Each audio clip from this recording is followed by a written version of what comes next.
Welcome to Bad Gear, the show about the world's most hated audio tools. Today we are finally going to talk about the legendary Yamaha DX7. After decades of doing everything to avoid this notoriously hard to program FM pioneer, I decided to confront my inner synth demons and went all the way to the beautiful city of Graz to make an episode about the mint condition DX7 of my friend Richard at Green Lobster Recording Studios. I thought that I could wing it, but after messing around with the synth for a day, I found out that it wouldn't do this complex and demanding instrument justice. I knew that it would take more time to even scratch the surface of what it could do, and fortunately I found one here in Vienna that I could borrow for a few weeks.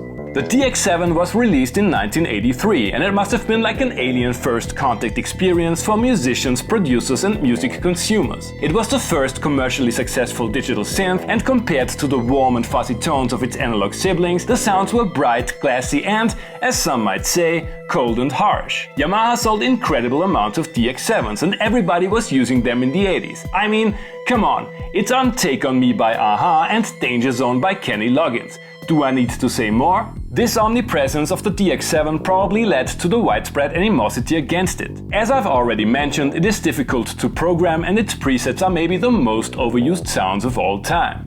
At the first glance, the DX7 looks like something you would not want to control an 80s space shuttle with. Membrane switches, the smallest display on Earth, and the physical controls for tweaking the synth are reduced to one tiny fader. There is aftertouch and a breath control input though. Those among you who have never seen one in real life might not know how big, heavy and rugged it is. The one I'm currently enslaved by is missing a big chunk of its enclosure and still works like a charm. The algorithm, envelope and keyboard scaling charts on the synth look intimidating, but there are many software editors and programmers on all platforms. We might cover those in another episode. DX7s in good condition can still be found for prices under $500. The DX7 is one of the most important electronic musical instruments, but there are quite a lot of people who would love going full on Trent Reznor on this bulky 80s keyboard. You have already heard some of the original DX7 presets in our little intro tune. Should they be considered pop cultural heritage or forever be locked away in the dungeons of 80s cheese? Leave a comment. Given my abysmal keyboard playing skills, you won't see me blasting out vintage pop classics anytime soon, but I really wanna know if the DX7 can be tweaked like a normal synth in this shortest How to Program a Bass Sound on a DX7 video on YouTube.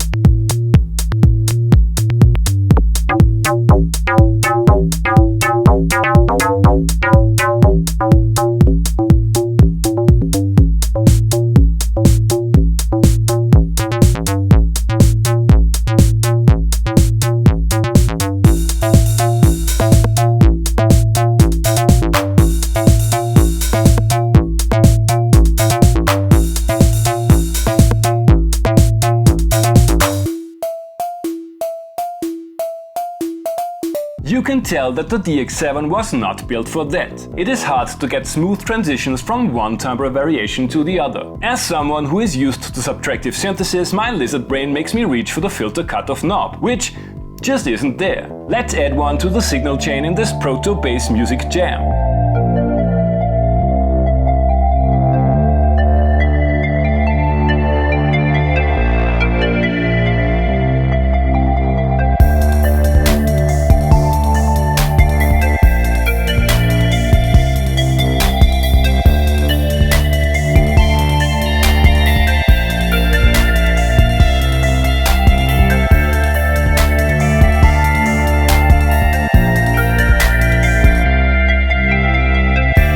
This makes an FM noob like me feel a little more at home. The DX7 is vital for many dance music genres, but it is best known as a pop music synth. Let's hear some more complex sounds in this Pet Shop Boys meets 9 Inch Nails meets Falco Son fragment.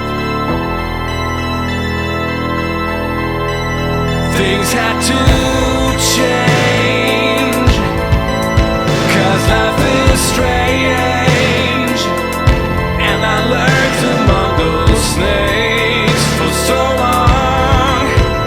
We all know that it's not right. inside, things had to change. Verdict.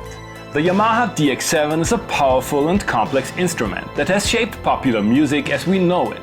Okay, programming the synth is like painting the hallway through the letterbox, and there are at least 2 generations deeply traumatized by the presets, but there is so much more to it. Artists like Brian Eno, Trent Reznor and many more have shown us that the possibilities are endless, and I'm asking myself why I tried to avoid the DX7 at any cost, although I had one at my disposal for over 10 years at my former workplace. I mean, its user interface is not worse than that of many grooveboxes. Looking back at my former self, I came to the conclusion that it was just fear. Fear of failure, fear of being embarrassed in front of other people while working with a synthesizer when it is so much easier to just say it's crap, and fear of having to leave my neat and tidy 3 oscillators and a filter comfort zone.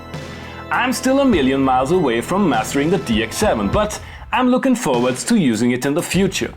We all have at least one DX7 in our lives. We should not be afraid to confront it. Thanks for watching and see you next time. Hey guys, I hope you enjoyed the episode. Feel free to like and subscribe, and don't forget to leave a comment what other kind of gear you would like to see and hear on the show.